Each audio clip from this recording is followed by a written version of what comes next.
Olá, boa noite, Ana. Boa noite, padre. Eu estava esperando o senhor para a gente começar a nossa live com uma oração. O que o senhor acha? Ótimo, vamos iniciar com a oração. Maravilhoso.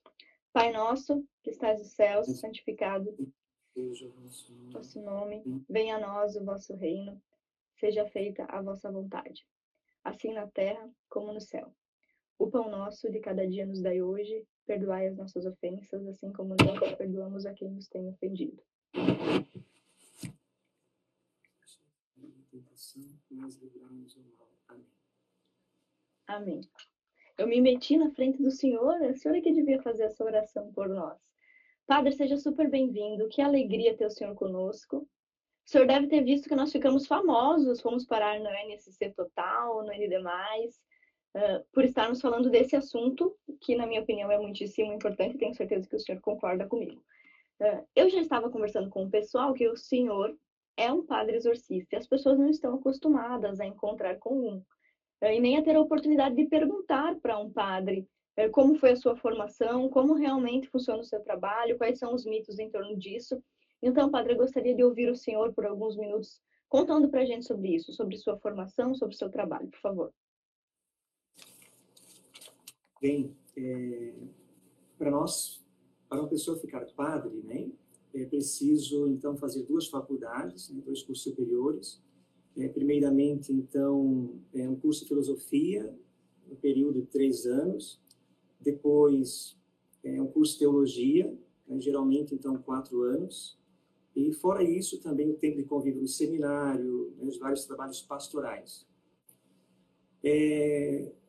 A questão do Ministério de Exorcismo, bem, eu já era padre e fazia muitas leituras, né, sobre esse tema, e meu bispo me incentivou a fazer um curso de formação sobre esta área em Roma.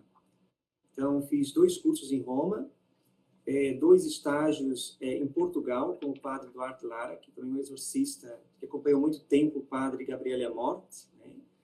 E aí eu participo a cada 2 anos também do encontro em Roma da Associação Internacional de Exorcistas, que também faço parte. E, claro, continuo lendo muito, né, estudando sobre esse tema. Fui nomeado exorcista no ano de 2015, né, por meu bispo, e há pouco tempo saiu um texto oficial na CNBB também sobre esse tema. Um material de estudo, onde nesse texto lembrávamos aquele pedido do Papa São João Paulo II, que todas as dioceses tivessem ao menos um exorcista. Bom, padre, as pessoas também têm, muito obrigada. Então, veja bem, as pessoas têm a impressão quando falam, e até comentários ridículos, assim, comentários intolerantes, uma, assim, uma assim, misocristia absurda, uma cristofobia doentia de muitas pessoas que comentaram sobre a nossa live, como se o senhor fosse anti-ciência, obscurantista, por ser um padre exorcista. Então, tenho certeza que, sei lá, 90%, 95% das pessoas que criticaram o senhor pela sua vocação não tem 10% da sua instrução, da sua formação, e não tem nem ideia do rigor, inclusive científico, né? Que é uma expressão que eu detesto, mas o rigor científico que é preciso ter para chegar à função que o senhor exerce hoje. As pessoas também, eu acho que têm bastante preconceito ou falta de informação sobre como é o trabalho de um exorcista, qual é o trabalho de um exorcista. As pessoas seguiam bastante por filmes de terror, né, por produções hollywoodianas, e eu gostaria que o senhor explicasse qual é o trabalho que o senhor faz. O senhor recebe ligações de pessoas que estão passando por dificuldade com algum familiar, com algum ente querido? É um trabalho parecido com o que a gente vê na TV, nos filmes, ou é um trabalho totalmente diferente, é mais light, é pior do que se pode imaginar? O que o senhor poderia nos dizer sobre isso? Bem, o Ministério de Exorcismos é um ministério de misericórdia. Então, as pessoas, né, batem à porta da igreja pedindo acolhida, ajuda, né, acompanhamento. Então, aparecem solicitação de pedidos de todo o Estado, né? E aí nós, então, retornamos o contato, passamos um formulário e aí também agendamos o encontro, né? Claro, o primeiro encontro mais para conhecer, né, mais a situação. Eu tenho um grupo de apoio também, de psicólogos e psiquiatras que me dão um suporte, né? Quando são coisas mais simples, aí logo a gente tem, né, consegue discernir com bastante precisão. Eu sempre procuro não me antecipar no diagnóstico, faço sempre realmente tudo com muito cuidado, muita atenção, né? Mas temos esse grupo também de profissionais de saúde que dão esse amparo, psicólogos, psiquiatras, cristãos, né, que sabem que distúrbios espirituais são realidades possíveis, né? E quando as pessoas pensam a respeito desse ministério, logo já vem então algumas cenas de filmes, né? Temos bem poucos filmes sérios sobre esse tema. Melhor, né, que temos até hoje é o filme O Exorcismo de Emily Rose, que é um caso real, aconteceu na Alemanha. Daqui uns dias vai sair um livro aqui no Brasil sobre esse tema. Mas também temos um bom filme, que é O Ritual, O Exorcismo dos anos 70, né? São baseados em fatos reais. Mas nem tudo é possessão, né? O demônio age de duas maneiras na vida da pessoa. O demônio pode pode agir de uma primeira maneira, que é uma ação ordinária, né, que nós, então, tecnicamente chamamos de tentação, né, que é a ação mais séria e mais perigosa, mas também podem acontecer ações extraordinárias. Então, por exemplo, né, por meio da vexação, quando o demônio vai agir sobre um dos sentidos externos, né, da pessoa. A pessoa pode ver coisas, ouvir coisas, sentir coisas. Pode haver também uma ação extraordinária na forma de obsessão, né, que é uma ação sobre os nossos sentidos internos, né?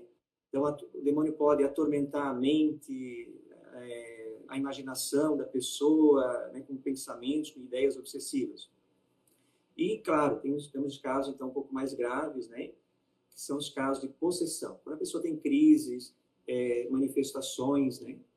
Então, bem, por que essas coisas mais extraordinárias acontecem? Principalmente por conta de pecados graves. O que são pecados graves? São aqueles pecados relacionados a um dos 10 mandamentos da lei de Deus, um dos 5 mandamentos da igreja, né? Principalmente os pecados contra o primeiro mandamento da lei de Deus, por meio de adivinhação, magia, aquelas práticas que são proibidas por Deus, né, nas Sagradas Escrituras. E por quê? Quando a pessoa peca gravemente, a pessoa perde o estado de graça. E a pessoa aí fica vulnerável espiritualmente, né? E precisa de um acompanhamento, e a igreja tem essa oração prevista para essas circunstâncias, né? Que é o rito de exorcismos e outras orações. Então, a gente poderia dizer que existem níveis diferentes de comprometimento de uma possessão ou de uma opressão demoníaca. E trazendo para o nosso assunto de hoje, Padre, que é o livro que nós selecionamos, nós podemos dizer que existem também níveis diferentes de comprometimento com o satanismo em si. E quando nós propusemos esse livro aqui, Marx e Satã, para a gente falar hoje, tem um outro do mesmo autor também, relativamente famoso, Era Karl Marx um satanista? Eu gostaria apenas de explicar para a gente começar. Isso, Padre, isso mesmo.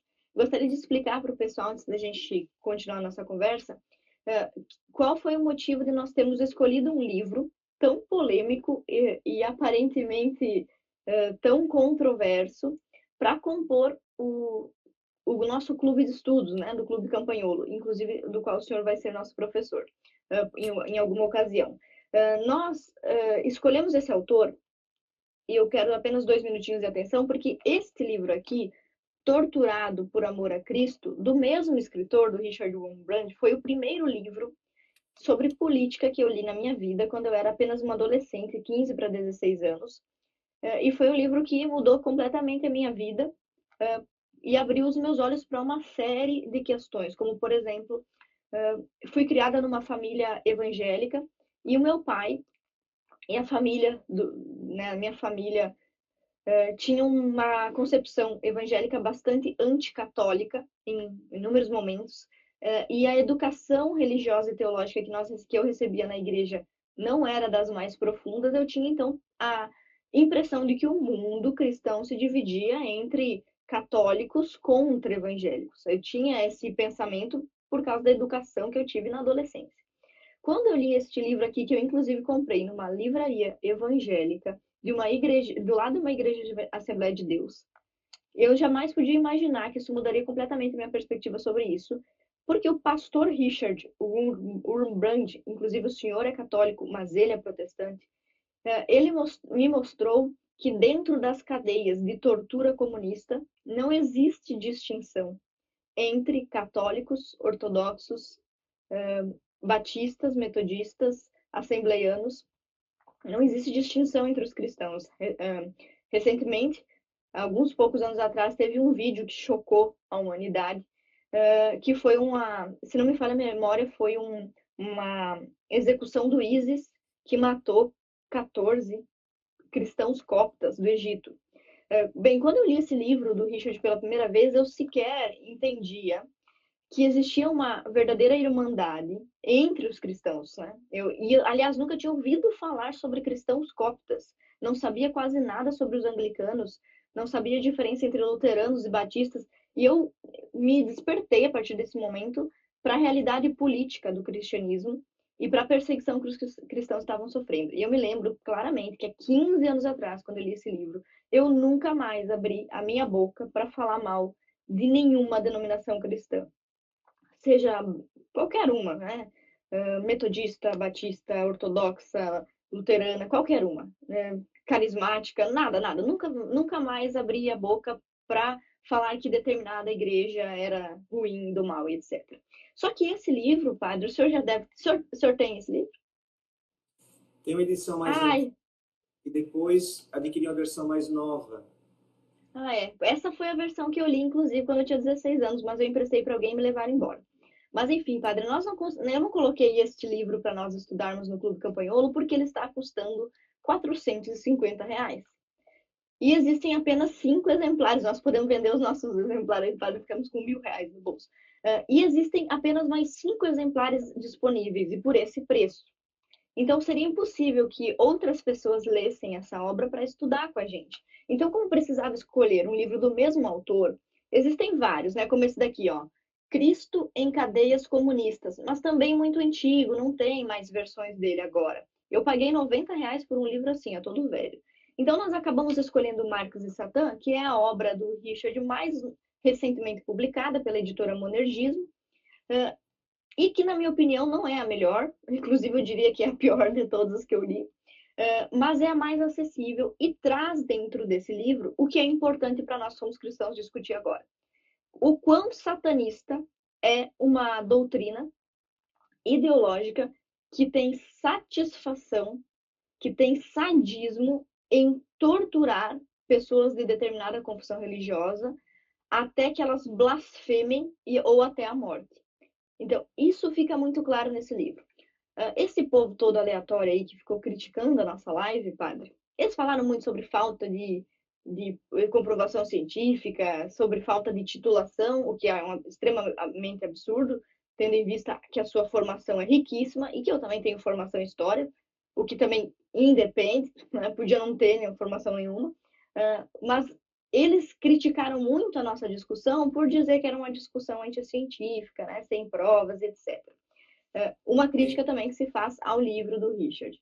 Então, eu gostaria de, nessa conversa que nós vamos ter, padre, explicar por que é importante ler esse livro, apesar das controvérsias e até de alguns problemas que ele apresenta na hora de comprovar alguns dos seus argumentos.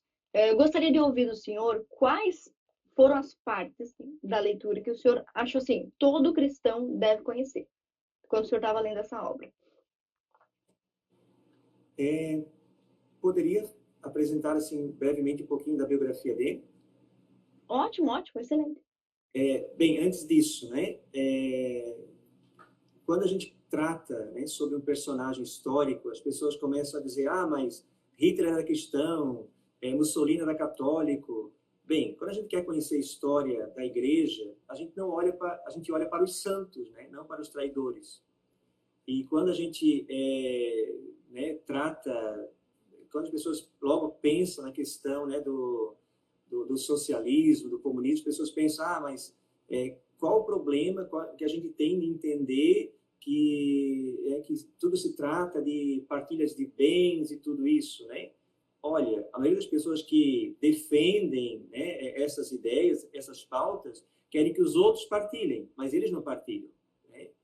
Então, se a gente for olhar, né, para qualquer sistema econômico, todos são manchados de sangue, né? Ninguém lúcido nega que o capitalismo tem suas depravações, né? Mas e o comunismo, né? Será que o comunismo é realmente um paraíso sobre a Terra, como alguns afirmam? Né? Então, esse livro ajuda realmente a gente colocar os pés no chão e ter um olhar realmente crítico, né, para toda essa realidade que a gente hoje se depara. Então, o pastor Richard, ele nasceu em 1909, na Romênia, era de uma família judaica, era caçula de 4 filhos. Seu pai morreu ainda quando ele tinha 9 anos, e aos 14 anos ele estava convicto no ateísmo, né? E chegou realmente até odiar, né, a religião. E na adolescência ele foi enviado para estudar marxismo em Moscou. E no ano seguinte ele conseguiu então retornar clandestinamente, e aí começou então, né, uma série de perseguições, né, pela polícia secreta, que o levou muitas vezes à prisão. Foi ordenado 2 vezes, primeiramente como, no ano de 1938, houve uma missão anglicana para os judeus, e aí ele teve uma experiência pessoal com Jesus. E aí ele foi ordenado 2 vezes, primeiramente como anglicano, e após a Segunda Guerra como pastor luterano, né? E em 1944, a União Soviética ocupou a Romênia. E logo em seguida, os comunistas tomaram o poder e procuraram, então, instrumentalizar a igreja. E em pouco tempo, eles começam a controlar as igrejas, né? E ele se levanta, né, com uma voz realmente muito firme, muito profética, e preso, então, busca evangelizar os soldados, né, do Exército Vermelho. Então, é preso no dia 29 de fevereiro de 1948, enquanto estava pregando. Ficou 8 anos e meio na prisão, sendo 3 anos numa solitária. Tem um filme, depois a Ana pode divulgar, né, que é Torturados por Cristo. Mostra um pouco assim, de como era a prisão, realmente a crueldade, né, que ele, né, e tantos ali passaram. A sua esposa também foi presa em 1950, ficou 3 anos, né, presa em trabalho escravo, de uma forma realmente muito, muito severa. Richard, então, ele foi libertado em 1956, sob o aviso de não pregar mais, né? E aí ele foi preso novamente em 1959, condenado agora então a 25 anos, né, de cárcere. Lá dentro ele foi brutalmente espancado, açoitado, torturado, obrigado a ingerir drogas. 1964 ele consegue então, né, ser liberto por conta da anistia, e os cristãos noruegueses, eles então, né, fazem toda uma negociação de um valor muito alto, quase 10 vezes mais, para que né, o pastor então pudesse sair do país. E é então fora do país que ele vai, né, ser uma voz profética, vai tornar a voz, né, da igreja perseguida, muito conhecida, vai iniciar também uma missão para Jesus, uma missão Jesus para o mundo comunista, então de ajudar essas pessoas que estão passando, né, por esse flagelo. E é isso. Então esse autor é um autor muito sério e muito credibilizado para tratar desse tema. Por quê? Primeiro, ele foi uma testemunha ocular. Ele sentiu na pele aquilo que nós muitas vezes só ouvimos falar, né? Então, e aí, algumas pessoas que talvez estejam nos ouvindo, né, que seja aquela turminha do bem, muitas vezes pensam assim, tudo bem quando é com o outro, né? Mas eu acho que essa live pode nos ajudar realmente a gente a a colocar os pés no chão e dizer, e se fosse comigo? Né? Se fosse com um dos meus. Então, para a gente olhar assim também com humanidade para as pessoas, né? que falta tanto no nosso tempo. A polarização em tantas situações, então não se olha para a humanidade, né? Das pessoas. Bem, antes de colocar assim, alguns pontos que eu gostaria de dar destaque, Ana, o pastor Richard, né? Não só também com os livros que você colocou e depois também esse outro aqui, no Submundo de Deus, ele então vai assim apresentar para nós, né, um Marx que muitas vezes as pessoas não conhecem, né? Que Marx não foi aquele santinho como as pessoas imaginam, né? Ao contrário, né, foi alguém realmente né, alguém perverso, né? Então vou ressaltar aqui alguns pontos da vida de Marx que eu acho que é importante a gente sempre ter presente. Depois, nas obras, ele vai sempre dando muitas referências para ele mostrar assim, não é algo criado, né? Mas podemos depois buscar as fontes. Então, Marx, ele começa a vida numa família temente a Deus. Foi batizado numa igreja cristã e existem documentos que falam que, né, na juventude ele era cristão. Mas como a família, né, todo aquele ambiente ele, judaico, então ele vai começar a ser desprezado no mundo judaico. Por quê? As coisas já não estavam muito bem, mas quando ele escreveu uma obra chamada A Questão Judaica, isso realmente trouxe muita revolta. Ele passou a ser odiado pelos judeus. Então, algumas pessoas, né, durante a semana, nas críticas ali, porque o que a gente fez, né, Ana? A gente apenas divulgou uma imagem, não falamos mais nada, né? Só colocamos uma imagem com o título de um dos livros. As pessoas dizem, mas vão falar mal dos judeus e não sei o quê. Nada a ver, né? A gente vai ver depois que, né, Marx era bem crítico aos judeus e maltratava muito, né? Nunca praticou o judaísmo. Seus filhos foram criados como ateus. E em algum momento da vida dele, né, ele passou por um momento difícil de rebelião contra Deus e contra todos os valores cristãos. E no Manifesto Comunista, ele diz que o seu objetivo era a abolição não só de todas as religiões, mas também de toda a moral que tornaria tudo permissível. Bem, é impossível a gente entender, né, o pensamento de Marx sem conhecer duas obras dele.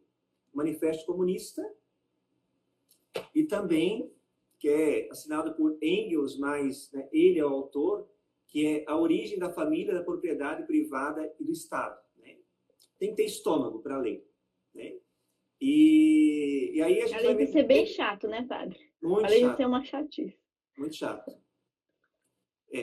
Não sei se os comunistas leem esses livros para realmente ficar defendendo, porque tem que ter muita paciência, né? Então, ele, mesmo sendo anti-Deus, ele não era ateu, como muitos comunistas defendem. E ele teve 7 filhos, e a forma de vida que ele levou 4 filhos a se suicidarem. Alguns autores dizem que foram 3, enfim, há debate sobre isso, né? Mas filhos deles, alguns no mínimo filhos... 2 das suas filhas comprovadamente se suicidaram. No mínimo 2, né? Comprovadamente. Se é de 2 a 4... E 3 morreram de fome. Interessante, né? Apesar de Marx ter condição financeira de sustentá-los, inclusive porque a família dele era relativamente abastada, e ele também tinha um talento literário e linguístico muito grande, do qual ele podia se valer para sustentar esses filhos, se ele quisesse, né? Mas ele não queria. Então, só para começar, esse pensamento, padre, a forma como Marx conduziu a sua vida privada, para mim, é um indício fortíssimo da sua ligação, da sua vida satânica. Agora, a questão principal que se discutiu a respeito da nossa live era se Marx praticava culto satânico e magia negra ou não. Essa questão é completamente superficial e secundária. A questão principal do livro do Richard é mostrar isso que o senhor está falando, pela vida dos filhos dele, que morreram 3 de fome, 2 que se suicidaram, e o outro filho que ele teve com a empregada, que ele renegou, mandou o Engels criar no lugar dele, que era maltratado o tempo todo. Essa conduta é uma conduta satânica. Inclusive, padre, existe aquele versículo bíblico muito lindo que diz, onde Jesus está respondendo aos discípulos, ele diz: quem seria capaz de um filho lhe pedindo pão oferecer pedra? Né? Jesus está dizendo que nem os seres humanos que são maus e pecadores são capazes ou comumente agem assim como Marcos agiu, né? Claro que Jesus não estava falando de Marcos, mas ele de tudo sabia, obviamente. Então Marcos era esse tipo de pai que nem mesmo um pai pecador consegue ser. Quero ouvir mais do senhor, por favor. E então, como você colocou, né, ele engravidou a antiga babá e nunca ajudou, né? E sempre viveu, né, nas costas da mulher, né? Foi sustentado pela mulher. A esposa abandonou ele 2 vezes, mas voltou. E quando ela morreu, ele nem sequer foi, né, no enterro dela. E em um primeiro momento, ele não pensava, né, no socialismo. Ele até combatia, mas foi com Moses S que fez ele, foi Moses que fez ele abraçar a ideia socialista, que mais tarde também, né, esse mesmo Moses S vai levar também Hegel, né, ao comunismo. E As aí pessoas têm uma ideia errada até, né, padre, de que o socialismo e o comunismo surgem com o Karl Marx. E, na verdade, já existia um socialismo e hoje a palavra correta seria marxismo, né, quando a gente está falando das ideias essencialmente dele. Inclusive, eu gostaria de interromper o senhor para recomendar um livro sobre isso, que tem tudo a ver com o nosso assunto e com isso que o senhor está falando, né? Eu costumava chamar de Hess, né? Mas o senhor chamou de Hess, né? Eu realmente não sei como é a pronúncia, mas também aparece um pouco da trajetória dele, do Owen, aqui que criou, né, o pai do cooperativismo. Esse livro aqui, ó, pessoal, A Fé Revolucionária. Padre, o senhor me dá um minuto, eu vou mostrar o livro, tá? A Fé Revolucionária, olha só, é um calhamaço. Eu separei só citações que falam sobre o aspecto religioso de seita que está ligado ao marxismo. Aliás, todo esse livro aqui, de quase 1000 páginas, fala somente sobre o aspecto metafísico ou o aspecto de crença, de seita das ideias marxistas. E antes das ideias marxistas, mesmo das ideias socialistas. E só para vocês terem uma ideia, quem escreveu esse livro aqui é doutor por Oxford e formado na Universidade de Princeton, foi professor de história nas universidades de Harvard e Princeton, e também foi o 13º bibliotecário do Congresso, nomeado pelo próprio Ronald Reagan. Então, assim, 1000 páginas, quase 1000 páginas, para mostrar para a gente as raízes espirituais por trás do espírito revolucionário marxista.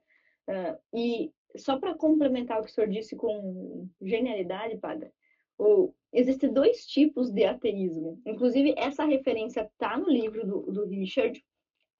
E essa referência sobre 2 tipos de ateísmo, eu acho que está também aqui, tá neste livro, no livro negro do comunismo, e também está no livro Cristofobia. Essa distinção, né, entre 2 tipos de... tem mais um livro legal, padre, que o senhor até vai gostar, né? Porque eu não sou católica, mas o senhor é, né? É esse daqui, ó. O comunismo e o futuro da igreja no Brasil. E todos esses livros que eu mostrei aqui falam sobre o aspecto do ateísmo militante, que é uma coisa bem diferente. Eu conheço pessoas que são ateias e que, obviamente não são satanistas. São pessoas para as quais apenas falta fé. E, tipo, se te falta fé, que pena, né? Peça a Deus para ver se ele te dá essa fé. Mas a característica do Marx, o senhor leu isso no livro do Richard, e para aqueles que estão colocando o livro do Richard Wurmbrand em dúvida, apesar de ter sido uma testemunha ocular de um dos momentos mais bárbaros da história da humanidade, existem todos esses outros livros que eu citei com o mesmo argumento. Este ateísmo característico de Marx não é o ateísmo de boa, daquele carinha que fica ouvindo rock and roll e diz que Deus não existe, vai ficar ouvindo Black Sabbath achando que tá... Não é esse tipo de ateísmo. É um ateísmo militante. E eu gosto disso que o senhor falou, porque o Richard diz o que para mim é a melhor definição, padre. Eu posso ler, se o senhor me permite? Ele não era ateu, era anti-Deus. Isso. Ele coloca uma definição que eu acho assim genial. O livro, o Richard é maravilhoso. Ele é um personagem, uma pessoa maravilhosa. É, existem citações aqui no livro que eu fiquei bastante na dúvida porque ele perdeu uma oportunidade de colocar referência. E eu achei que sim, faltou a referência direta e detalhada. Da onde você tirou isso? Isso me Agora deixou um tem pouco um. na dúvida. E aí o que eu fiz? Eu cortei todos esses trechos do livro que eu achei duvidosos. Ó, isso aqui tá duvidoso. Eu cortei. E deixei só o que eu tinha 100% certeza que dava para conferir.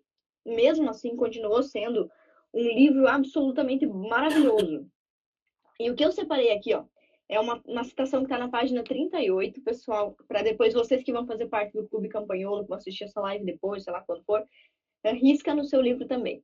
O Richard diz o seguinte: é essencial neste ponto dizer enfaticamente que Marx e seus camaradas, enquanto anti-Deus, não eram ateus como os marxistas de hoje dizem. Ou seja, enquanto eles abertamente denunciavam e vilipendiavam a Deus, eles odiavam um Deus em quem eles precisavam acreditar.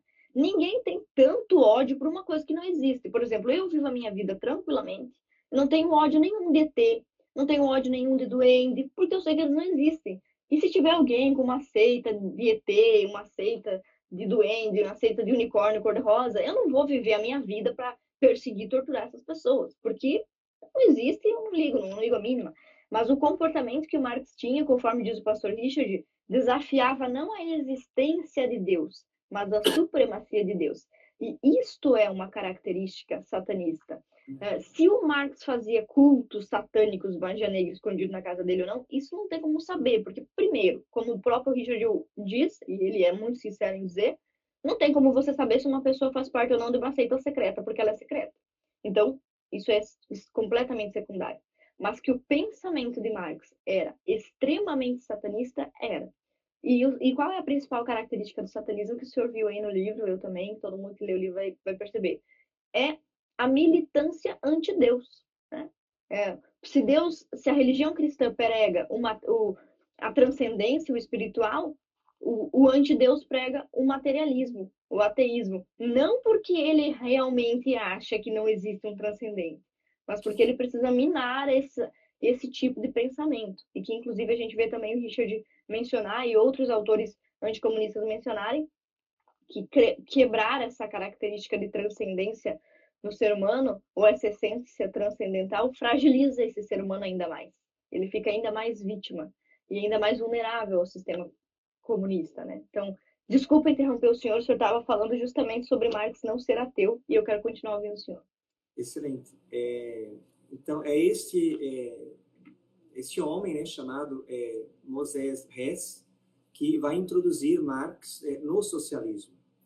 E aí, né, Moses Hess diz assim, uma citação, né, que aparece no livro. Marx era satanista, naquele livro lá está na página 36. Ele dizia assim: Dr. Marx, o meu ídolo, é quem vai dar o pontapé final na religião e na política da Idade Média. E o amigo deste homem, chamado George Jung, disse isso de modo ainda mais claro. Abre aspas. Marx certamente irá afugentar Deus do seu paraíso. Fecha aspas. Então, esse, né, Hess, ele depois vai fundar o socialismo moderno, depois vai também fundar um movimento bem fora tudo isso, né, um movimento bem diverso, que é uma forma específica, né, de sionismo. E aí, então, a gente vai, né, vendo assim, a partir dessa história, desses contatos, né, e esse caminho que Marx vai fazendo, que ele vai alimentando, né, não só um ódio contra Deus, mas também contra pessoas, né? Então, existe um ódio de Marx com o povo alemão. Algumas frases de Marx, ele dizia, a surra é o único meio para ressuscitar os alemães. Chamava o povo alemão dizia, o estupro do povo alemão.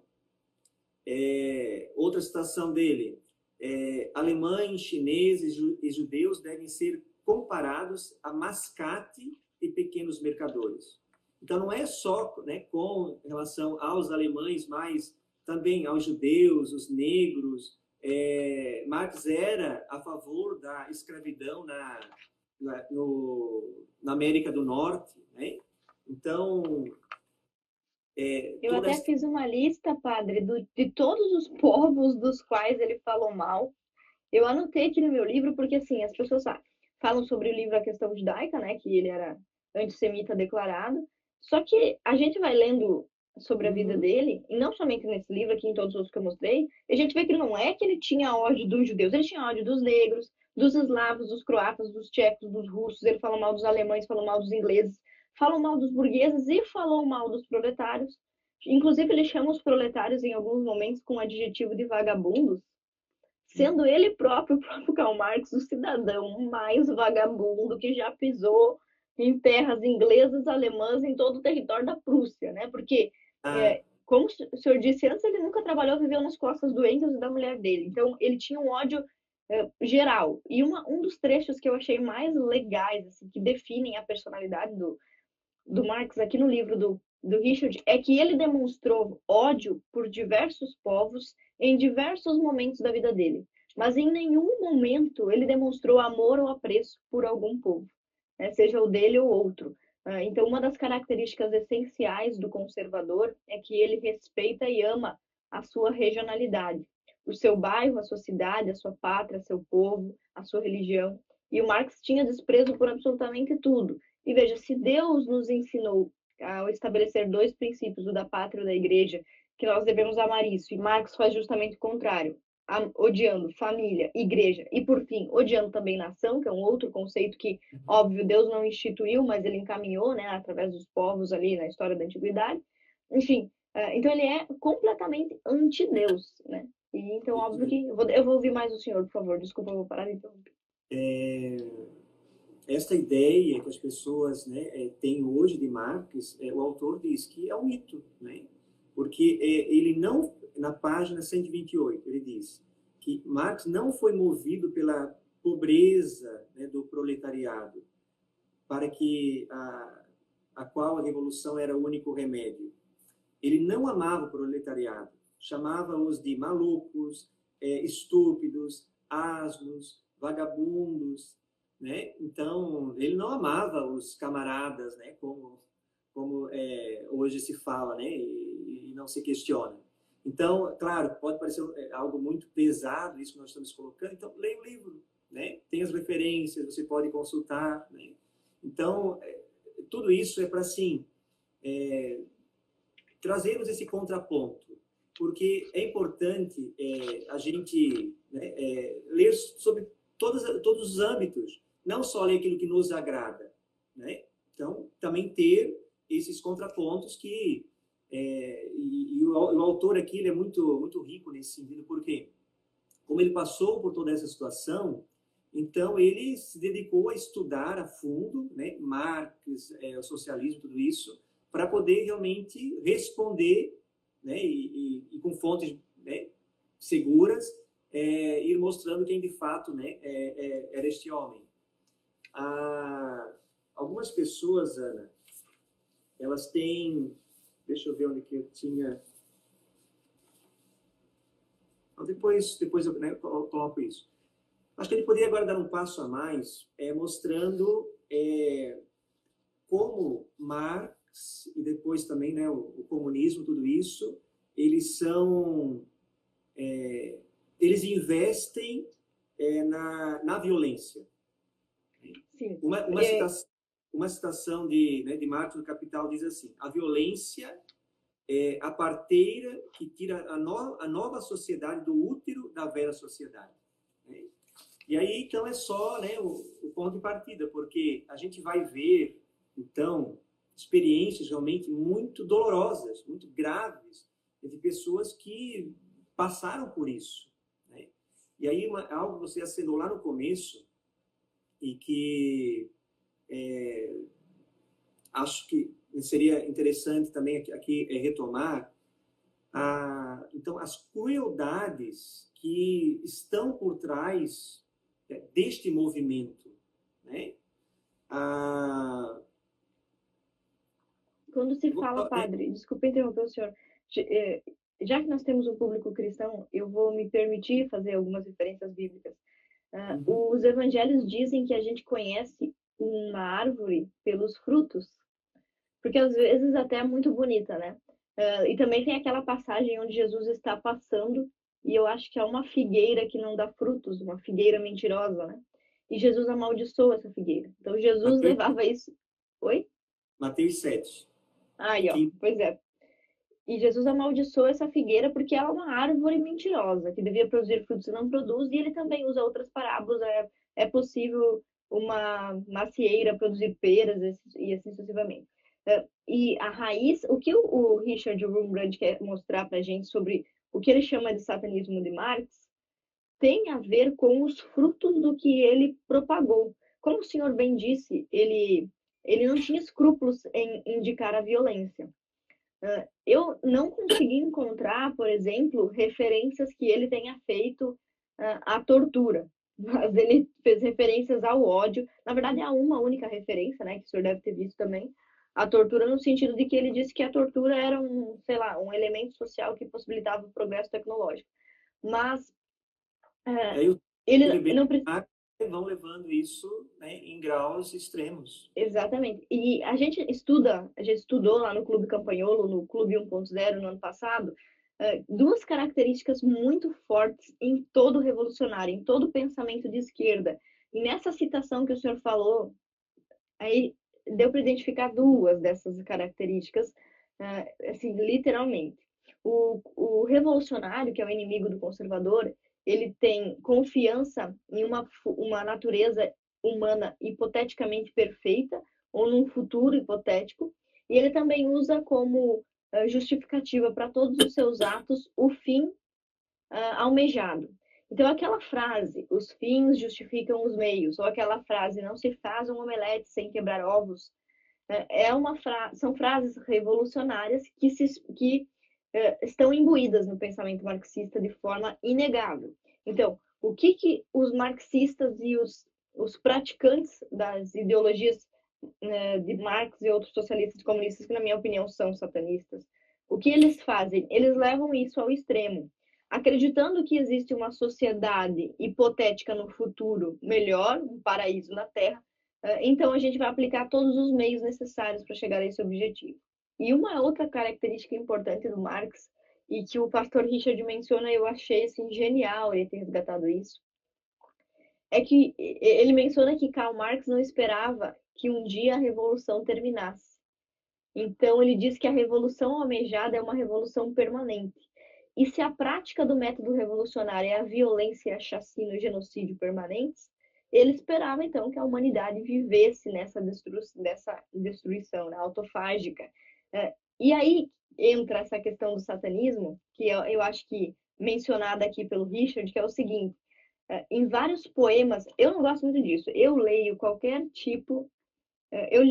obra independente do autor. Então, por exemplo, eu escuto às vezes muito, até na verdade, na minha casa, MPB, porque meu marido é músico, ele ouve MPB, de vários compositores de esquerda. Percy Shelley é um poeta que eu descobri que ele era do capiroto, porque eu gostava muito dele, eu gostava dos poemas. Né? Então, existem obras literárias que têm toda a licença poética que lhes é devida, né? E eu até acho que o Richard, né, o pastor Richard aqui, ele dá uma forçada na relação que ele faz, porque ele pega os poemas do Marx, que são claramente satânicos, são poemas satânicos, a literatura satânica do Marx, e diz que isso explica, isso prova, né, que dá indícios de que o Marx era necessariamente um satanista. Eu acho que dá indícios de que ele era um cretino de ordem maior. Isso ele era, ninguém discute. Mas talvez isso não dê provas de que ele era um praticante de magia negra. No entanto, esses poemas mostram com clareza que o desejo que o Marx tinha de destruir as coisas, de destruir as pessoas, de destruir os povos, de destruir a cultura, de destruir a religião, um ímpeto de destruição absurdo. E esses poemas estão lá, padre, na página 24, 21, 22, 24. Inclusive, o pessoal que se interessar por esse assunto pode comprar na Amazon um livro que tem esses poemas satânicos do Karl Marx. Está disponível na Amazon ali, né? Ou é Amazon, sei lá. Se chama Escritos Ficcionais. Dentro desse livro, que qualquer um pode comprar, existe um poema chamado, uma peça chamada Oulanen. Essa peça que foi publicada em 1837, a gente vê referências claras que o Marx faz ao satanismo, né? Eu vou até separar um pedacinho aqui para ler para vocês enquanto o padre não volta. Olha só. O título. Ah, o senhor tem! Ah, que legal! Que legal. É esse livro do capeta aí, pessoal. Isso aí vai atrair energias negativas para sua casa, padre. Não, as Então, o pessoas, que. eu com esses livros todos de Marx, devem pensar assim, é comunista. Pois é. Então, Nem o senhor conheço. tá coberto de razão. Essa sanha destrutiva do Karl Marx é o fruto da árvore ideológica dele. E todas as suas ramificações, seja no comunismo da Ucrânia, no comunismo que invadiu a Polônia, na União das Repúblicas Socialistas Soviéticas em Cuba, no México, no massacre que aconteceu, nos massacres da América Latina contra cristãos. Tudo isso é uma ramificação de um pensamento claramente satanista. E o que a gente poderia fazer a partir de agora, padre, eu não sei se o Instagram vai derrubar a nossa live, se ele derrubar, eu vou deixar salva, mas eu acho que a gente podia mostrar alguns dados, alguns relatos desses cristãos que foram perseguidos, para mostrar como o marxismo, que tinha a vontade de destruir a religião, não conseguiu destruir a religião, mas conseguiu destruir e matar milhares de cristãos. Eu posso começar falando de um desses casos? É Tá. só um parênteses, Ana. Fazendo assim uma linha histórica, né?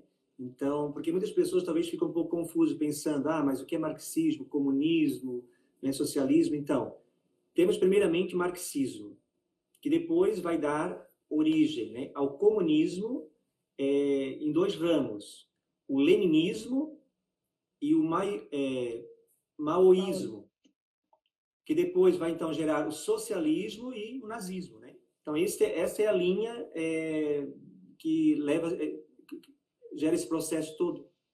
E são países, às vezes, e são países concorrentes. Então, uma história que eu achei, por que eu separei essa história?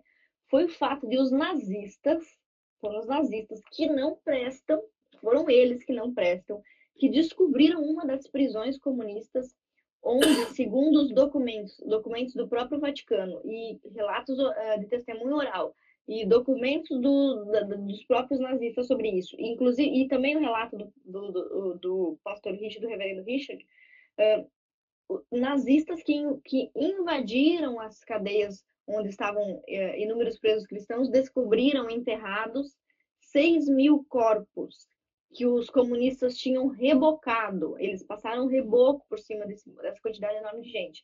E dentro de uma dessas salas que os nazistas foram, digamos assim, abrindo, né, descobrindo, porque eles brigam entre eles, desde que se matam, que se envelhecem, eles se guerreiam até a morte, pelo poder, né? Eles querem, quando conquistar o poder, você pensa, eles querem o poder para então estabelecer ordem e paz. Não, é por uma revolução permanente, que não tem fim.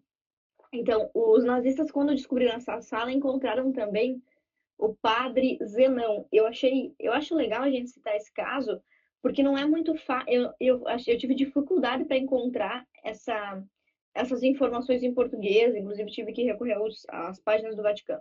Aqui está escrito no livro do Dr. Richard, do pastor Richard, na página 74, padre Zainovic Kovalik.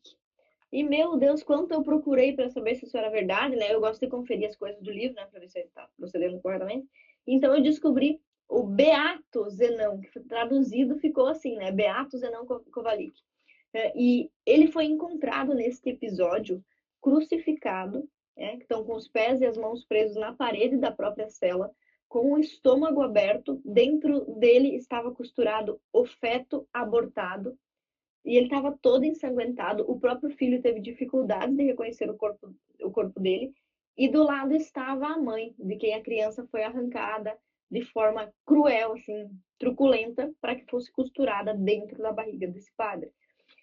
Esta cena, que eu gostaria que as pessoas tentasse imaginar isso, essa é a prova imagética, é a prova material do satanismo por trás das práticas da doutrina comunista. Então, precisa você pendurar um cristão no formato de uma cruz e costurar um feto dentro dele para que você o mate? Não.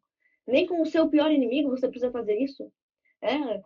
O bom Che Guevara fazia fuzilamento, não é? Ele emparedava e fuzilava.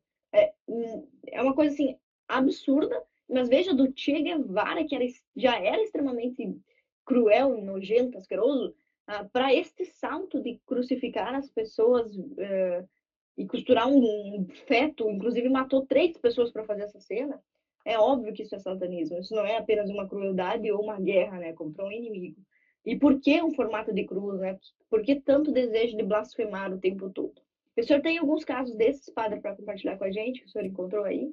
Na página 89,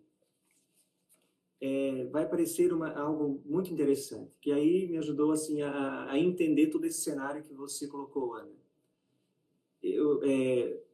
O Dr. Richard diz assim: posso entender que os comunistas prendam padres e pastores como contra-revolucionários. Mas por que os padres foram forçados a dizer a missa sobre excrementos e urina na prisão romena? Por que cristãos foram torturados para tomarem a comunhão com esses mesmos elementos? Por que a obscena zombaria da religião? Por que o sacerdote da igreja ortodoxa romã, prisioneiro dos comunistas na época, teve seus dentes arrancados um a um com uma barra de ferro para fazê-lo blasfemar? Os comunistas explicaram a ele e a outros.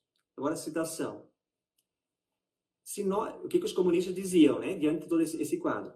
Se nós os matarmos, vocês cristãos irão para o céu.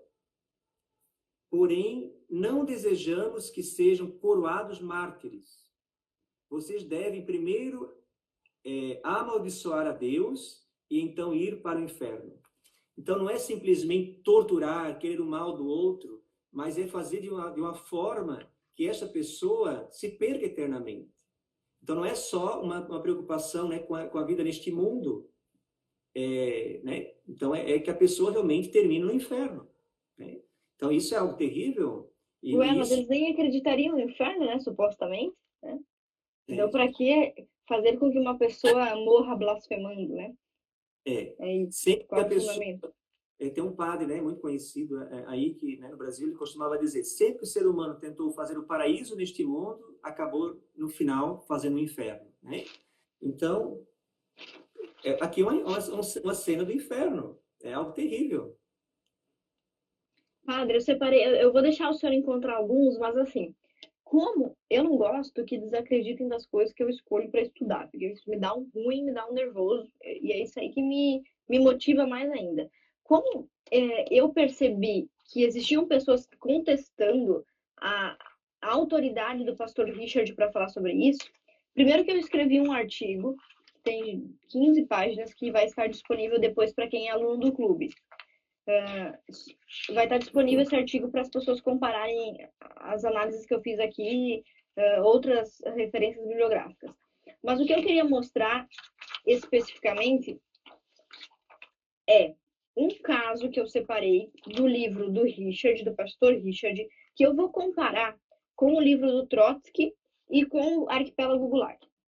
Ou seja, o livro de um protestante torturado, o livro de um ditador comunista, o livro de um dissidente que também foi torturado. E esse daqui, com reconhecimento internacional, ganhador de todas as devidas honras que merece.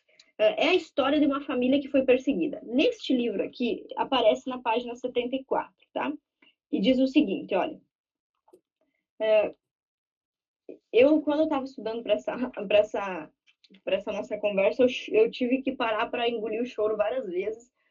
E uma dessas vezes foi lendo essa história aqui que está na página 74. Na Rússia, Está falando de um tal de Dr. Profirivich, meu Deus, em russo, né? Ele tinha uma filha e um filho, a quem ele criou na fé cristã. Naturalmente, eles tinham que frequentar escolas comunistas, que eram as únicas disponibilizadas na Rússia. Aos 12 anos de idade, a sua filha chegou em casa e disse que a religião é uma superstição capitalista e, portanto, já que estavam vivendo novos tempos, ela estava renegando a fé da família. E beleza. Então, esta menina, com apenas 12 anos de idade, renegou toda a tradição familiar e, alguns anos depois, veio compor o Partido Comunista e se tornou, inclusive, membro da polícia. Nessa história que tem nome, sobrenome, tudo certinho aqui, conta que ela foi a delatora da própria mãe. E aí a mãe foi presa, torturada durante o regime comunista.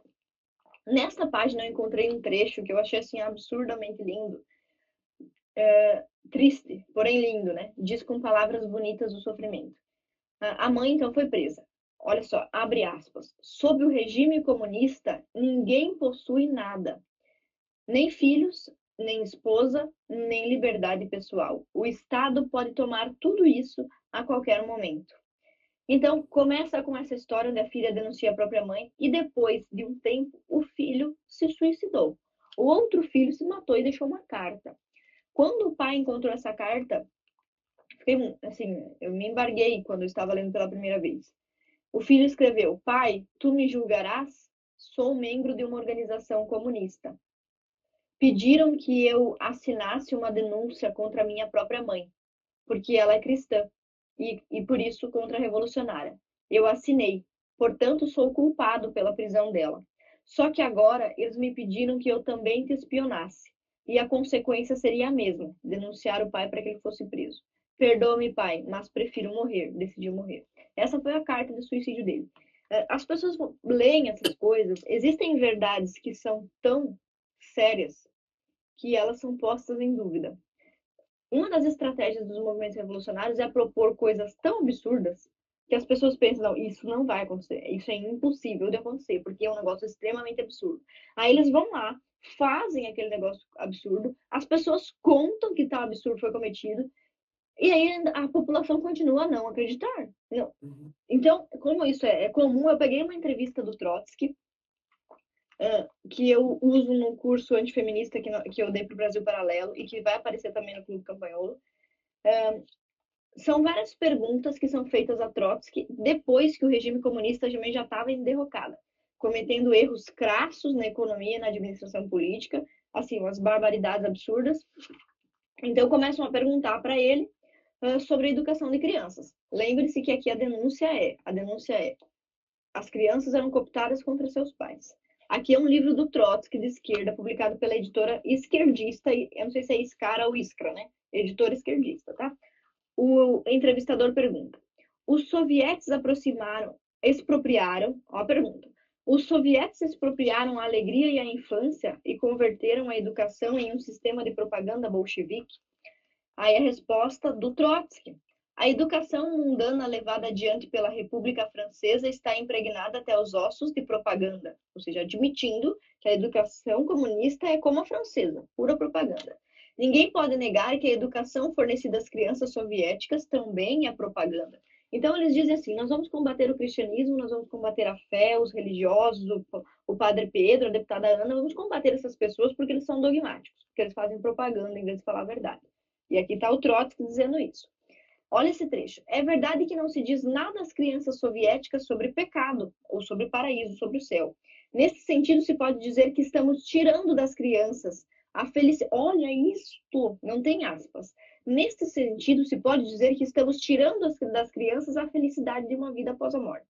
Não sendo especialista nesse assunto, eu não poderia avaliar a magnitude da perda. No entanto, as penas reais desta vida têm em nosso trabalho educativo certas prioridades. Aí, mais adiante, na página 88, ó, continua. Perguntam para ele sobre incesto, e ele diz que ele não quer falar sobre incesto, vê que pode um negócio desse. Na página 88, Trotsky: é verdade que o sistema soviético ensina as crianças a não respeitarem seus pais? Lembrando que os pais foram denunciados pelos próprios filhos. Olha o que ele diz, que a educação que eles dão diminui a autoridade das velhas gerações, incluindo dos pais.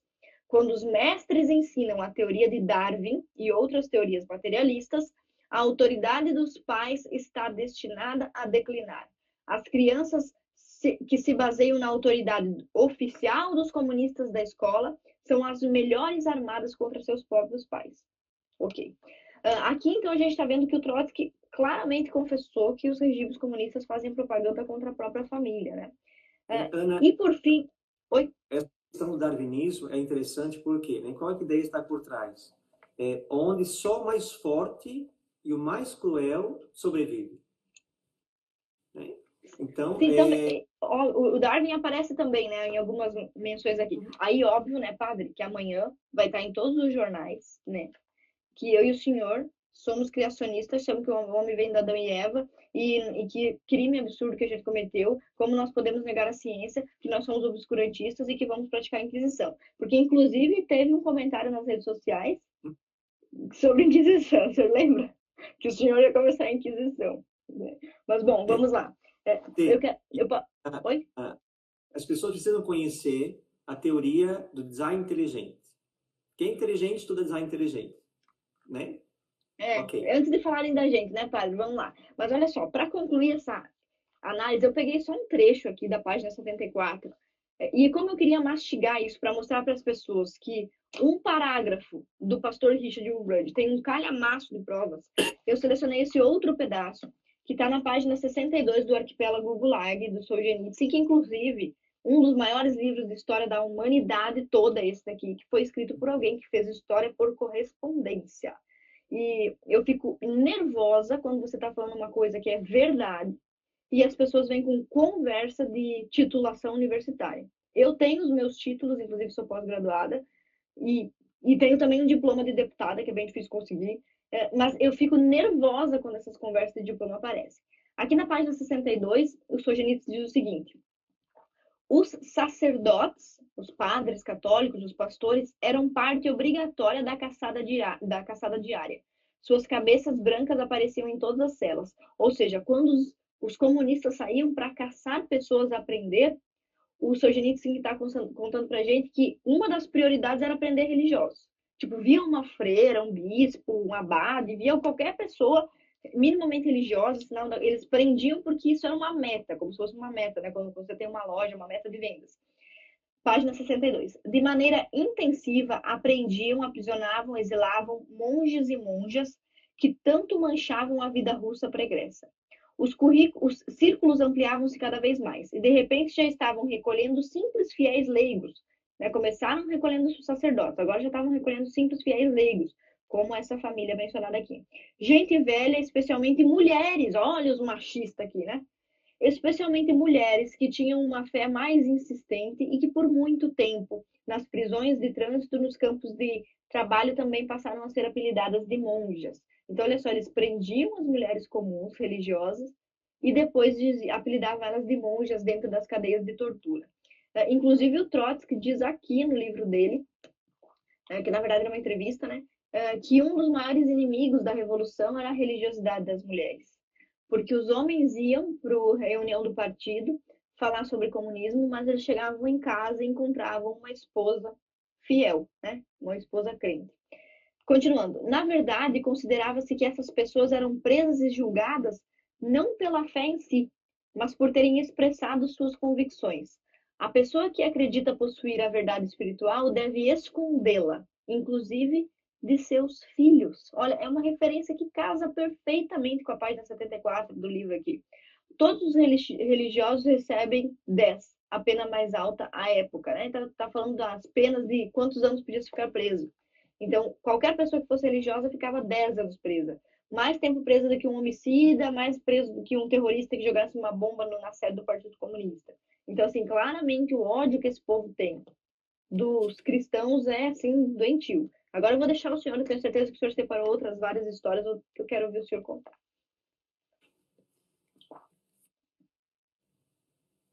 Então, uma história, né, do livro, o livro Negro do Comunismo, página 495.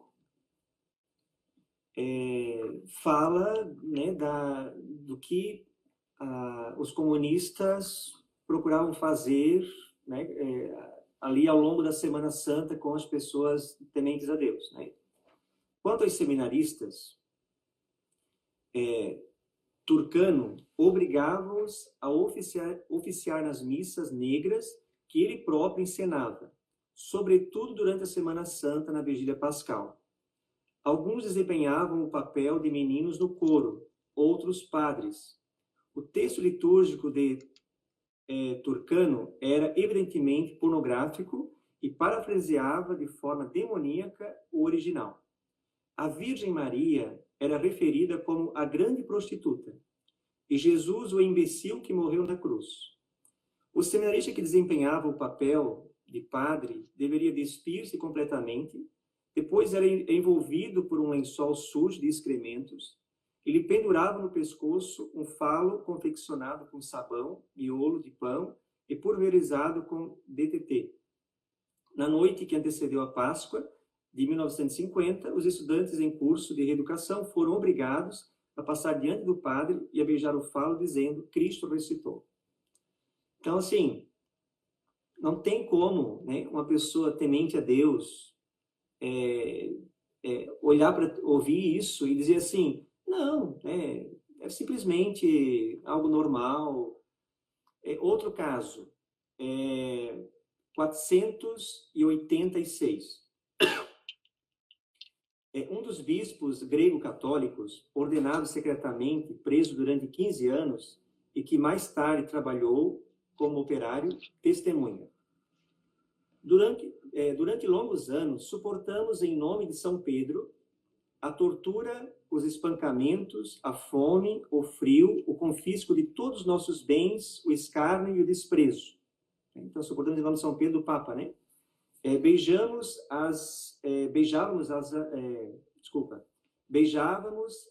algemas, as cadeias e as grades de ferro das nossas celas, como se fossem objetos de culto sagrados.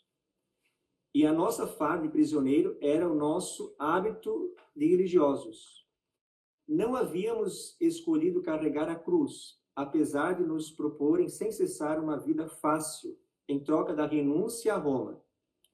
Os nossos bispos, padres e fiéis foram condenados, no total, a mais de 15 mil anos de detenção, a cumprirem mais de 1000. Se os bispos amargaram na prisão... Não, peraí, tá bom. Né? 6 bispos. Isso é. Então, assim, são relatos chocantes, né? Então, não precisa a gente, assim, realmente pensar muito, a questão de sensibilidade humana, né? Olhar para tudo isso, isso tem que mexer conosco. Então, as pessoas que, né, idolatram Marx, né, o movimento comunista, com todos os seus desdobramentos, parece que hoje vivem assim hipnotizados, anestesiados. E é preciso sair da bolha, é preciso ler, é preciso ter honestidade intelectual, né? E olhar para tudo isso e ver realmente a crueza, né? E a mão do inimigo que está por trás de tudo isso. Porque não é possível a pessoa, né, na sua sã consciência, achar que isso é normal e que não é algo grave, entende? Sim. Padre, já que o pessoal está nos assistindo aqui, eu quero recomendar um outro livro. Inclusive, eu escrevi o prefácio, só escrevi esse prefácio porque eu não tinha tido a oportunidade de convidar o senhor para escrever esse prefácio, tá? Olha aí, ó, do Padre é a edição antiga. A nova edição é essa que tem aqui escrito que o prefácio foi feito por mim, na verdade, para fazer justiça.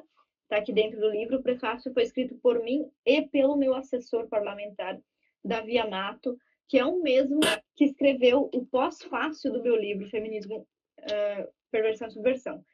E padre, antes do senhor chegar, eu estava conversando com o pessoal que quando a live encerrar e ela for para o feed, nós vamos sortear 3 livros para todos que comentarem embaixo da live, marcando um amigo, convidando um amigo para vir assistir. Tá me ouvindo? Estou ouvindo, o seu fone acabou a bateria. Eu acho que sim. Bom, vamos lá. Quais livros que a gente vai sortear? O livro do Marx e Satã, né? Então, eu vou sortear um livro meu, o livro que a gente vai estudar no Clube Campanholo no 4º mês, que eu acho que é lá em setembro, E também quero sortear um dos livros do senhor. Então, para o pessoal conhecer o seu trabalho, padre, eles vão poder escolher qual livro eles querem, né? Depois do sorteio. O senhor escreveu Fenômenos Preternaturais, Contracepção. Isso, ó. Então tem esse. Mostra a largura dele aí, padre, por favor. Olha só. Um baita livrão. E Fala sobre eles, padre.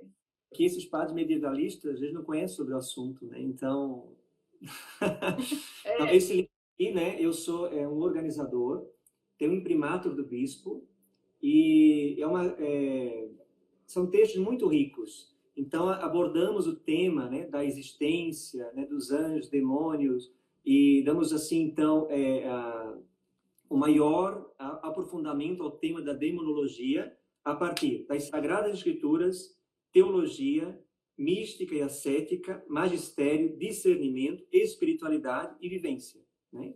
Então, é um livro acessível, né? Podem ler sem medo, realmente, assim, aquilo que é, né, a nossa fé cristã, a partir das Sagradas Escrituras, a respeito de todos esses temas que dizem, que tratam do preternatural.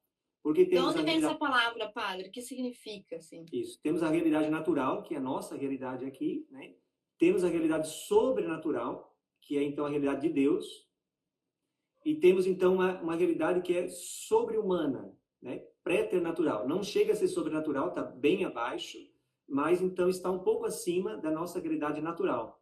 Os anjos, eles têm uma ação preternatural, que o ser humano tinha no início, né, na criação, mas com o pecado ele perdeu os dons preternaturais.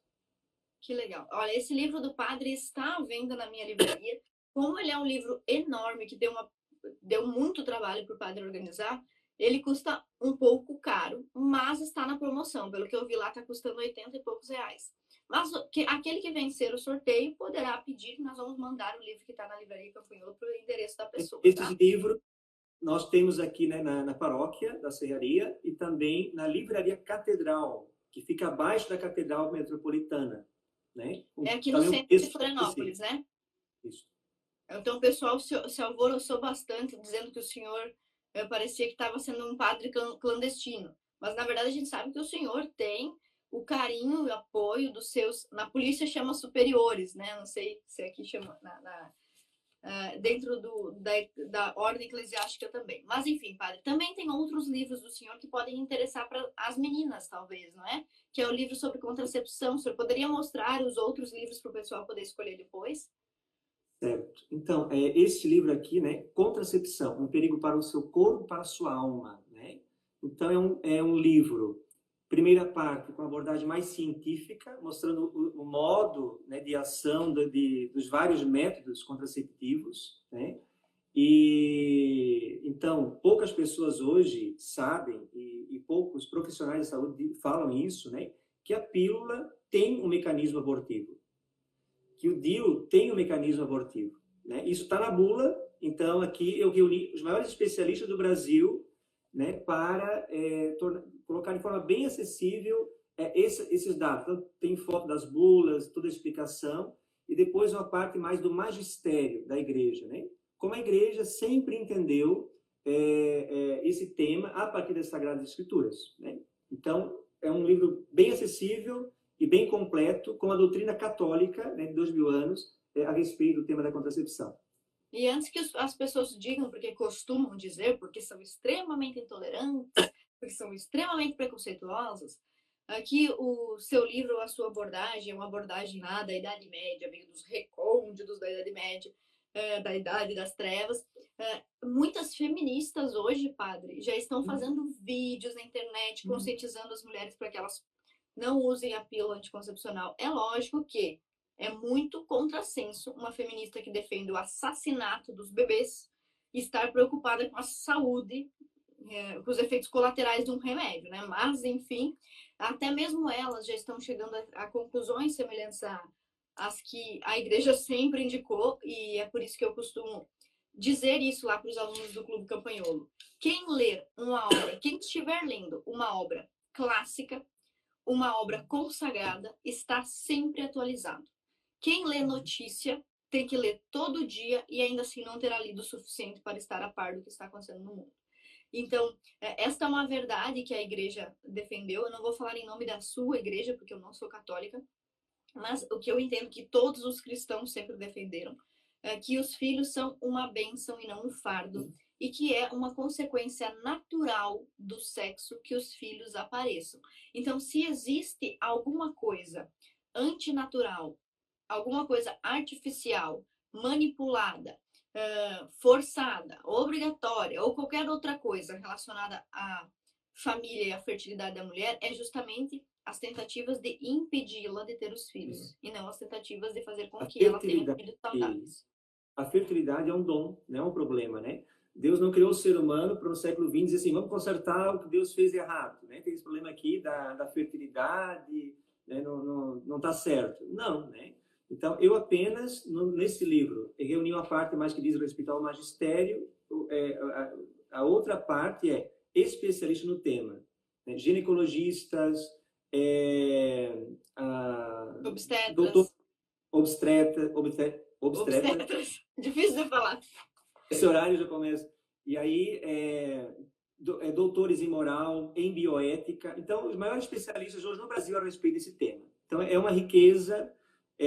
Poucos padres falam sobre isso, infelizmente. Né? Então, eu procurando agradar a Deus do que aos homens e aquilo que é a doutrina, né, eu procuro ensinar. Né? Então, é uma riqueza a gente ter, né, poder ter esse material em mãos. Padre, olha que legal. A nossa conversa aqui, eu vou deixar o senhor apresentar seu último livro, que, na minha opinião, eu vou falar isso antes do seu livro. Muitas pessoas que me seguem aqui sabem que eu sou presbiteriana, nasci numa família de confissão pentecostal, Assembleia de Deus, não me identifico mais com aquela teologia, também não sou 100% presbiteriana, eu sou uma protestante, digamos assim, em essência, né? Eu estou sempre com dificuldades de aceitar certos catecismos na íntegra, como o próprio catecismo da Igreja Presbiteriana, que também tem um, que é uma igreja que batiza crianças. Então, algumas coisas bem semelhantes ao que os católicos praticam e até diferentes de outras denominações, mas enfim. Esta nossa live, onde temos uma presbiteriana e um padre católico falando sobre um livro de um pentecostal, né? Eu acho que é uma mensagem de união contra um inimigo em comum, né? Que é o comunismo e todas as facetas pelas quais ele se apresenta, inclusive o próprio feminismo. E agora eu sei que o senhor vai mostrar um livro que o nome é uma gracinha, e aqueles que estão aqui, que me seguem, que são protestantes, que são evangélicos, não se ofendam com o padre, porque eu defendo a seguinte tese: o melhor católico é o bom católico e o melhor protestante é um bom protestante. Então, se você tem uma convicção, faça o melhor possível. E eu acho que esse livro que o senhor vai apresentar agora cumpre essa função e também está à venda lá na Livraria Campanholo. Fala aí, padre. Então, o nome é O Mínimo que Você Precisa Saber para Ser um Católico. O Catecismo em 60 Questões. Né? Então, hoje, nós encontramos assim, um grande drama, né, na igreja, que as pessoas têm um desconhecimento da sua fé. Né? Santo Agostinho dizia, só amamos aquilo que nós conhecemos. Né? Então, a fé cristã é uma riqueza, é algo realmente assim que enche o nosso coração, enche a nossa alma. Né? Então, esse livro, também sou organizador, são 60 textos que dão uma visão bem completa, né, daquilo que diz respeito a toda a nossa fé. E termina falando, então, de realidades assim, fundamentais. Por exemplo, tem um texto onde fala vida na graça, vida em estado de graça, quais as consequências dos pecados veniais, dos pecados mortais, um exame de consciência só com pecados mortais. Então, assim, aquilo que diz respeito ao nosso dia a dia, para vivermos, né, corretamente, da melhor maneira, a nossa fé. E tem um último, que é Queridos Padres, por favor, nos ensinem, que é um título de uma matéria que saiu há um tempo, né? Então, sobre vários temas, que as pessoas têm dúvida, perguntam, né? Então, aqui também eu sou, né, apenas organizador, tornando isso acessível, né, às pessoas. Eu acho importante colocar, entre as críticas, as pessoas colocaram assim, que absurdo, fica copiando o professor Olavo, tudo isso. É um nome bonito e, né, tem admiração, sim, pelo professor Olavo e, né, pronto, falei. Porque é bonita para copiar, né? Outra coisa, esse povo aí que criticou a gente, As pessoas que criticam deveriam ler o mínimo do Olavo. Pronto, Não, né? olha só, esse povo que criticou, eu vi um povinho lá, uns Zé Mané, eles estavam falando as coisas assim, ó, que eles sempre pegam nesse negócio, eles têm assim uma certa, com perdão da palavra, padre, uma turbação mental com o título. Então, eu fiz, depois eu vou disponibilizar no meu canal do Telegram, porque o pessoal veio começou a criticar no nível da intelectualidade, sabe? Tipo, não tem instrução para falar de assunto nenhum, os ignorantes. E esse pessoal, sim, 95% de esquerda. Depois, aqui nos destaques do meu Instagram, tem um link para você entrar no meu canal do Telegram. Depois eu vou postar lá no canal do Telegram uma lista de teses e trabalhos acadêmicos de esquerdistas, os caras do rigor científico, os bambambam da parada, que querem impedir os outros de falar porque não tem cientificidade. E eu vou só ler algumas teses destas aprovadas em universidades federais, padre. Fazer banheirão. As dinâmicas das interações homoeróticas na Estação da Lapa e adjacências. Mestrado em Antropologia na Universidade Federal da Bahia. A estética do funk carioca. Criação e conectividade em Mr. Catra. Doutorado em Sociologia. O cidadão, ele é doutor em funk carioca. Você pode realmente fazer qualquer pesquisa que você quiser. Realmente você pode, isso aí é seu direito. Só depois você não vem aqui falar com um padre, com uma vasta formação, com 2 universidades, que estudou em Roma, que ele não tem condições de conversar intelectualmente sobre qualquer assunto. Aí eu me irrito. Mulheres perigosas. Uma análise da categoria piriguete, mestrado em Sociologia na Universidade Federal do Rio de Janeiro. Erótica dos signos nos aplicativos de pegação. Multissemióticos em performance, olha os nomes bonitos que eles botam, né, para as coisas deles. Íntimo especuladores de si, mestrado em linguística na Federal do Rio de Janeiro. Enfim, eu separei 12 desses, depois eu vou colocar disponível lá no canal do Telegram para o pessoal baixar e poder se divertir. Nós temos que encerrar. Muito importante, porque assim, são grandes contribuições para a humanidade, né? Imaginou o que vai ser desse mundo se não ter esses trabalhos? Né? Realmente, pois olha... Para terminar, padre, eu quero passar mais uma informação para o pessoal que coragem vocês ficarem aqui até agora, 1h30. Jesus é bom. Esse livro aqui, O Diabo na História, e eu gostei, assim, conveniente para nossa live, porque o assunto é Marx e Satã, né? E o Diabo da História ninguém mais é do que o Marx e os seus séculos. Eu recebi esse livro de presente do próprio tradutor, Eupídio Mário Dantas Fonseca. O Eupídio Fonseca é um cara, assim, inteligentíssimo e queridíssimo. E quando eu estava estudando O Fim do Ceausescu, que é um outro livro que eu tenho na biblioteca um tempo atrás, quando eu conheci os novos livros do Richard, uns 2 anos atrás, eu descobri que este livro existia, fiquei com vontade de comprar e depois acabei recebendo de presente. Aqui nesta obra, o Vladimir Tismaniano, que é o autor, ele faz uma referência na página 283 de que o marxismo é uma teologia política, capaz de alimentar uma ligação ardente e fanática da parte dos intelectuais ocidentais que se filiam a ele. Então, assim, esse pessoal que nos atacou, padre, eles dizem que religioso é dogmático, é fundamentalista, mas eles seguem uma cartilha. Nós, eu e o senhor, eu tenho certeza, nós temos convicção de estarmos seguindo um livro inspirado pelo próprio Deus. Supondo que nós estejamos certos, vamos dizer, de repente os caras estão certos. Supondo que nós estejamos certos e realmente esse livro seja inspirado por Deus, que legal, né? A gente acertou. Supondo que nós estejamos errados, não vai acontecer nada, porque não vai acontecer nada mesmo, né? Então a gente vai viver a nossa vida com saúde, com amor pela família, com respeito pelos idosos, cumprindo os 10 mandamentos, vamos ser felizes. Agora, esse povo, eles seguem com a mesma convicção religiosa que nós seguimos a nossa religião que vem de Deus, ou da nossa cabeça imaginária, não importa, mas ela tem uma origem superior. Eles seguem, segundo o Tismaniano diz pra gente, uma religião civil, uma religião política. Então, para encerrar, eu quero que você dê uma olhada nesses livros depois. Se você se interessou por esse assunto, eu quero ficar bom nesse assunto. Não pense jamais em escrever um livro sobre como o marxismo é uma religião, ou sobre a religião. Não fique perdendo seu tempo em escrever sobre isso, porque já existe o melhor livro do mundo, que é esse aqui, A Fé Revolucionária. Também tem esse que eu acabei de citar, O Diabo na História. E para encerrar, eu vou citar um trecho desta obra, porque ela custa R$ 450. E o pessoal que está nos assistindo certamente não vai ter grana para comprar, né? Torturado por Amor a Cristo. Eu vou ler 2 trechinhos de tortura daquela época. Né, aproveitando que você está falando dos livros, também gostaria de sugerir, né, alguns que estão na sua biblioteca, né, na sua livraria. Diga. O Guia Politicamente Incorreto do Comunismo. Né? Então, é um autor que também vai trazer alguns elementos dessa realidade do envolvimento de Marx com o ocultismo. Né? Então, é um livro bem fácil, bem acessível. Como isso hoje está de maneira concreta, né, em nosso meio. O livro Negro da Nova Esquerda. Muito interessante. É um livro que né, você conhece. O Comunista Exposto. Então, esse livro aqui, né, na página 306, tem as metas comunistas atuais. 45 metas comunistas. É deixar o cabelo em pé. Né? Marxismo Desmascarado. Muito interessante também. Né?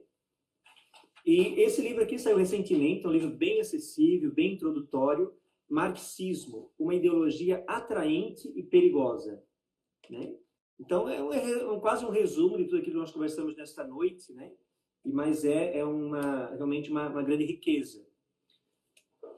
Esse aqui é A Ordem Natural. É o ensino da igreja a respeito, né, de alguns temas que diz respeito à doutrina social da igreja. Né? Então, a igreja não aprova, né, o comunismo, há uma série de documentos, né? E esse livro aqui ajuda também, então, a discernir o que é uma coisa, o que é outra, e como a igreja, né, é muito firme, muito atenta àquilo que, né, que está acontecendo, né, na nossa sociedade. Padre, isso é uma pergunta... Eu já ia encerrar a live e ia esquecer dessa pergunta. Porque as pessoas ficaram chocadas. Como assim um padre anticomunista? E eu me pergunto o contrário. Como assim um padre comunista? Existe realmente alguma decisão do concílio, de algum concílio, do magistério, algum documento, alguma sanção para o católico que se diz que se filia a um partido, por exemplo, um partido abortista, um partido comunista? Então, como eu imaginava, né, que você fosse fazer essa pergunta, então eu tenho assim, uma relação que eu vou colocar bem breve. Né? E, então, o marxismo, ele é um dos temas que mais a igreja se manifestou, né, emitiu condenações e tudo isso. Por exemplo, desde de Pio IX, saiu uma série de documentos condenando o comunismo. Só vou citar o ano, depois, né, cada um pode ir buscando os documentos. 1846, 1949, 1854, 1863, 1864. Depois, Leão XIII, 1878, 1991, 1884, 1891. Só textos, documentos, né, chamando a atenção, advertindo. Depois, Pio IX, 1931, depois, no ano 37, Pio XII, 1949, 1958, João 23, né, tem um pontificado bem curto, mas, né, há 2 textos fundamentais sobre o comunismo. 1949 e 1958. Desculpa, 1959 e 1961. Paulo VI, né, 3 intervenções, 1964, 1965, 1971. Então, cada uma dessas datas é um documento que foi publicado, né? No catecismo, bem, isso aqui é uma riqueza que nós temos, né, na Igreja Católica, porque quando um padre diz uma coisa, outro diz outra, bem, para onde é que a gente vai, né? Qual que é a fé da Igreja? Está aqui. Né? Está aqui. E no catecismo, no número 2424, diz 2425. A Igreja tem rejeitado as ideologias totalitárias e ateias associadas aos tempos modernos, ao comunismo e ao socialismo. Então, assim, catecismo recente, né? Que reúne todas estas intervenções do Vaticano. Mais um documento. Bem, antes de Marx lançar o Manifesto Comunista, em 1848, 2 anos antes, Pio IX já havia se manifestado, né? Então, isso está num livro volumoso chamado Denzinger, que reúne todos os documentos, né? Número 2786. Mas aqui eu gostaria de chamar, então, a atenção para um documento que é um decreto contra o comunismo, que é um decreto de excomunhão, né? Está no Denzinger, número 3.865, onde diz assim, são 4 questões. É permitido aderir ao Partido Comunista ou favorecê-lo de alguma maneira? Não. O comunismo é, de fato, materialista e anticristão. Embora declarem, às vezes, em palavras que não atacam a religião, os comunistas demonstram, de fato, quer pela doutrina, quer por suas ações, que são hostis a Deus, a verdadeira religião e a Igreja de Cristo. Ele vai falar também, então, sobre livros, pessoas que professam, né, fiéis cristãos, que professam a doutrina materialista e anticristã do comunismo, sobretudo os que defendem, propagam, incorrem pelo próprio fato como apóstatas da fé católica, na excomunhão reservada de modo especial à Santa Sé Apostólica? Sim. Né? E aí o Papa Pio XII assinou, né, no dia 30 de junho, né, daquele mesmo ano. Depois houve mais uma manifestação do Santo Ofício, na época, falando de filiar-se, católicos filiar-se em partidos comunistas. É permitido, a pergunta, é permitido aos cristãos católicos, ao elegerem os representantes do povo, darem seu voto a partidos ou candidatos que, mesmo que não proclamam princípios contrários à doutrina católica e até reivindicam o nome de cristãos, apesar de se unirem, de fato, a comunistas ou apoiarem sua ação? Não. E aí faz referência, né, ao documento anterior que eu li. Então, o catecismo, como eu vi, né, tem presente, de forma bem breve, a doutrina, compêndio doutrina social da Igreja também, né, tem 2 números a respeito disso. O Concílio Vaticano II publicou um documento chamado Constituição Pastoral Gaudium et Spes. No número 21, trata desse tema, onde nas notas de rodapé está todos os documentos que a Igreja já tinha tido se manifestado contra, né, o comunismo, o socialismo. E aquele primeiro decreto que eu li lá no início, que é contra o comunismo, isso se encaixa dentro do Código de Direito Canônico, número 1364, quando fala dos apóstolos da fé, os hereges cismáticos que incorrem em excomunhão. Então, esse quadro, segundo, né, todos os grandes, a maioria, os grandes, né, no direito canônico, se encaixa dentro dessa realidade aqui mesmo, né, de excomunhão. Então, ou seja, né, eu preciso me confessar, né, para voltar a comungar, eu realmente preciso, né, me arrepender e dizer, olha, né, não compactuo, não aceito, né, algo que vá contrário, que seja contrário, né, à fé da Igreja, ao magistério, né? Agora, se tem um ou outro padre, não é assim, tal e tal, bem, ele está respondendo por ele, né, não pela Igreja. Todas essas referências que eu fiz de forma bem rápida, tudo isso, né, depois, pelo número, pelo ano, ou até mesmo posso passar para a Ana, né? Vocês podem ter acesso, bem fácil. Você fez uma lista disso, padre? Tudo. Tá, então o senhor pode depois me mandar o PDF, eu vou botar no nosso canal do Telegram, tá? Para quem não prestou atenção antes, vai nos destaques, clica ali no Telegram, porque tem o link para você acessar. Padre, só para a gente terminar a live, hoje, exatamente no momento em que a nossa live começou, nós abrimos o carrinho para vender o Clube Campanholo. Até o momento, 30 alunos já se matricularam. E eu estou lembrando isso porque somente nos próximos 3 dias a gente tem o preço de pré-lançamento. Depois, o preço vai subindo progressivamente dependendo de cada lote, tá? Então, são apenas 12 vezes de R$14,90. E você vai estudar com pessoas como o padre. Também o professor Aramis de Barros vai participar do mesmo mês que o padre, que é o mês sobre marxismo, ocultismo. Depois a gente vai ter um mês inteiro só sobre perseguição religiosa. Temos professores convidados de todo o país, então, sério, pessoal, é o melhor preço da internet. Vou deixar vocês pensarem aí, compararem os preços, eu tenho certeza que vocês vão voltar para o Clube Campanholo. No ano passado foram 3.000 alunos, 3.100 matrículas até agora, foram 3.100 matrículas. Então, não fique de fora, porque as vagas também não são ilimitadas. Como é um clube, a gente tem que atender os alunos.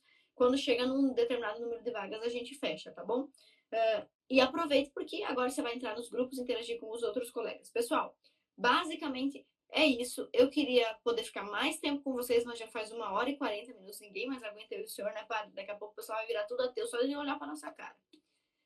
Então, eu gostaria que o padre dissesse suas últimas palavras, se ele quiser fazer mais uma oração, se quiser deixar as redes sociais ou qualquer coisa que o senhor fique à vontade, porque eu já estou até ficando sem voz de tanto falar. Então, quero dizer que eu conheço a Ana já há um tempo, né? Na época que ela tinha aquele canal no YouTube, Vlogoteca, onde ela fazia resenha de livros, e tenho, então, assim, um grande carinho pelo Tiago, né? pela Ana, pela Catarina. Sempre que possível nós, né, nos encontramos, conversamos, partilhamos leituras, nossa caminhada cristã. Então, esta live, né, não foi em nenhum momento pensada, né, como alguns órgãos de imprensa colocaram aí, né, algumas pessoas também estavam criticando como uma live que fosse ter conotação política, tudo isso. Não, é uma live histórica, ver fatos concretos, situações precisas, né, que hoje nos afetam. Então, a Ana, ela tem realmente as suas atribuições no parlamento catarinense, e eu tenho as minhas como sacerdote, né? E nós nos entendemos, respeito, né, as nossas autoridades, né, civis, e como cristão temos o compromisso de rezar por elas. Não imaginávamos que a live fosse tomar essa dimensão.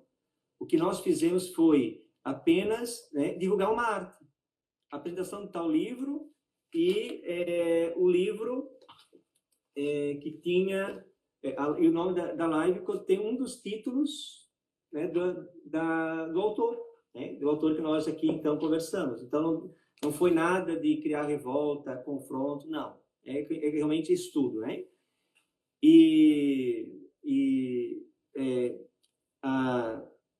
Então, apenas divulgamos a arte, depois tudo que foi surgindo, né, na imprensa, debates, críticas, nós ficamos em silêncio, né? Por conta deles.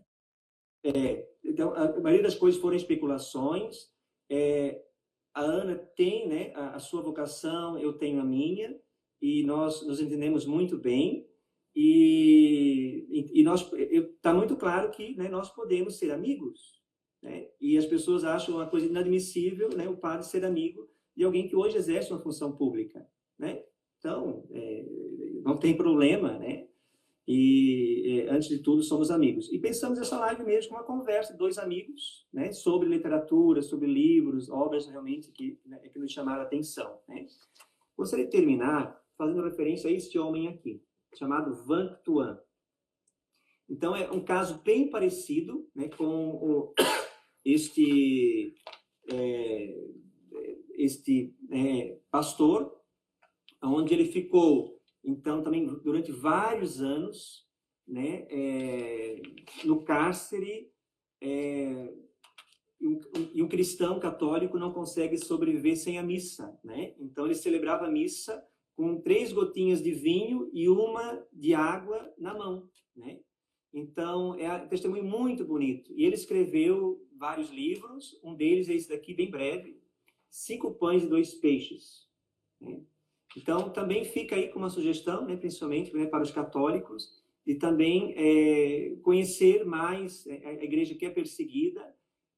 O demônio odeia a igreja, então ele não vai ver se é católico, protestante. Sendo cristão, ele, né, ele vai realmente, né, perseguir, né? Bem, Ana, eu acho que é isso, né? Fico muito feliz, muito grato também por esse convite, né? E é uma alegria poder contribuir um pouquinho, né, com essa formação que você tem, né, tem realizado, que envolve vários âmbitos, né, da família, né, de história e tudo isso. Então, é realmente uma riqueza nesse sentido. Né? Padre, estou comprando esse livro. Uma coisa também que eu acho, peixe antes que acabe.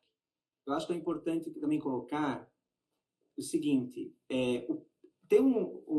gostaria de sugerir um curso gratuito que vocês encontram na internet, do padre Paulo Ricardo, chamado Marxismo Cultural. Eu já então, fiz. Ele, 6 vídeos, né, explica como a gente chegou nessa situação que estamos hoje. Então, quem está um pouco deslocado disso, pode começar por aí. Né? Sobre a questão do ministério também, que, né, fizemos referência no início da live. Então, existe um site da Associação Internacional de Exorcistas aqui, né, um site em português, chamado AIE, que é a abreviação de Associação Internacional de Exorcistas, aiebrasil.org. Né? Ali você encontra vários materiais de formação, de estudo. Muito bem, Ana. Obrigada, padre. Meu marido já está batendo na porta, dizendo que eu estou trancada com outro homem aqui, fazendo barulho já. Muito obrigada por tudo, por o senhor estar com a gente. Deus abençoe seu trabalho, sua vocação. Conte sempre comigo como sua amiga. E por vários momentos nessa live eu até me esqueci que eu era política. Estava falando com o senhor apenas como cristã. Aliás, eu acho que eu vou viver não sei quantos anos na política, ainda não vou me adaptar muito bem a pensar como um. Então, muito obrigada. O senhor confiou muito em mim por ter aceitado estar aqui comigo. Ore sempre por mim. Dentro da sua confissão, tenho certeza que o senhor fica rezando para eu virar católica, não tem problema, pode rezar. Muito obrigada de todo o coração. Deus abençoe o senhor. Um beijo. E o pessoal não esqueça do sorteio depois. Deus abençoe, uma boa noite e até uma outra oportunidade. Deus os guarde.